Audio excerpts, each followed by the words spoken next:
Here's a quick mobility sequence you can go through. The focus is to work on big toe extension. If we lack extension through the big toe, that's going to limit our gait. It's going to limit our running. So it's really going to change the way that we move. It also is the highway to the glute. So we're really not going to get full hip extension at all on that side if you can't fully extend through the big toe. And then you'll work into your pike position. Here I'm alternating sides. I'm trying to fully extend the knee by contracting the quad, driving the heel closer to the floor each time, pushing the floor away, but really focusing on each side so I can feel the difference between the left side and the right side. Rep range that feels right for you. Hopefully you're just feeling a change throughout. And then go back to big toe extension. You can make it a little bit easier by keeping the knees on the ground and just shifting your weight back if you choose. And then moving up to the hips. Cross the leg like a pigeon position, but don't sit all the way back. You're just going to rock side to side. The more we can free up the hip, the better you're going to feel through the low back and down the chain into the knees.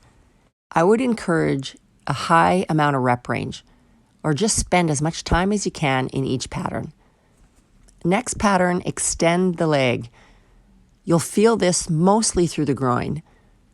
If you can do it beside a mirror, perfect, because most people are either going to cheat and they're going to move through the low back instead of the hip, or they're not going to be aware of what their full limit is on hip flexion. So if you're beside a mirror and you start to round, you know either you have to clean up the pattern or you're going way too far into the range. And that's the end of your hip mobility. Then extend the leg straight back behind you.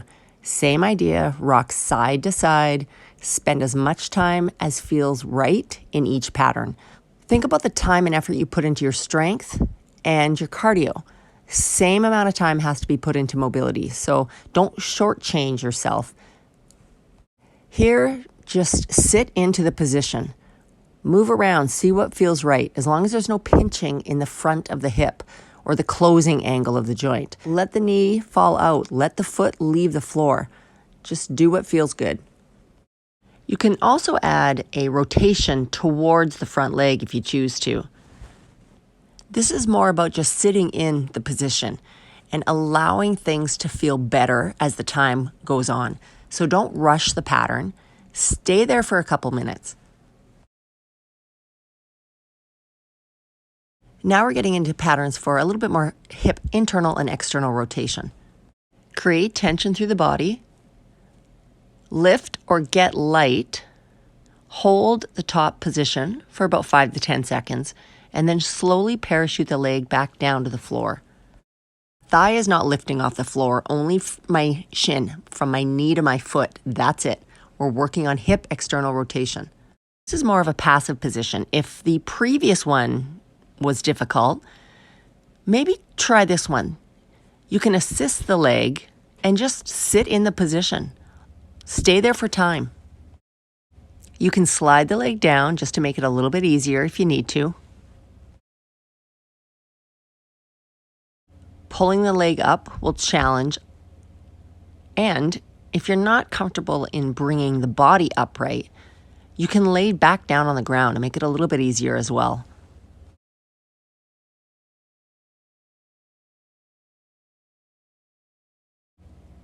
Moving into hip internal rotation. This is an easy one to do. Squeeze something between the knees that's not too big, and then actively rotate by lifting the shin upwards towards the ceiling. Hold for about 5 to 10 seconds, and then slowly parachute the leg back down. Remember, the thigh isn't moving, it's rotating, but it's not lifting off of the object that you're squeezing between the knees. So you're just really lifting from the shin to the foot.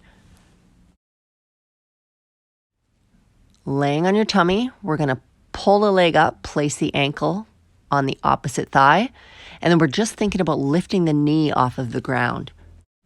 So remember, create tension through the entire body so nothing else moves.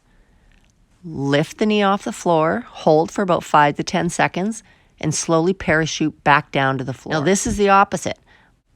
Still pulling the leg up, and then lift, hold for 5 to 10 seconds, and then slowly parachute down. So the thigh stays rooted. It's just the shin that you're trying to lift. So think about laying on the floor like a figure 4 with your legs.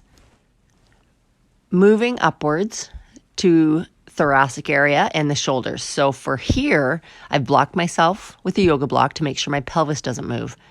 I'm performing thoracic cars, so a nice big circle only through the upper back. You want to make sure that you're thinking about the outer ranges. So you're scraping the ice cream out of the ice cream bowl. As big a circle through the upper back as possible without letting the pelvis move. And then the last one is our shoulder cars. So the biggest mistake people make is they just do arm circles. Cars is not just an arm circle. You need to think about the outer ranges of the joint.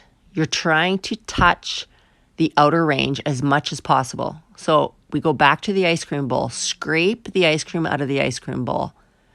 You're performing as big a circle as possible from the shoulder joint. Making sure the movement doesn't happen at the forearm because it's easy to cheat that rotation. It needs to come from the upper arm. I've got my opposite arm against the wall because that helps to limit movement elsewhere. In order to help create tension through the system, I like to crush my grip or squeeze a tennis ball. Here's another option as well. Gives a little bit of a stretch through tricep head and lats as well if you need it. Important tip to remember. In order to improve joint mobility, you have to be able to disassociate. You have to be able to move one joint independent of the ones above and below. If you move a joint and the ones above and below move with it, that means that specific joint is not moving well and it's not doing its job.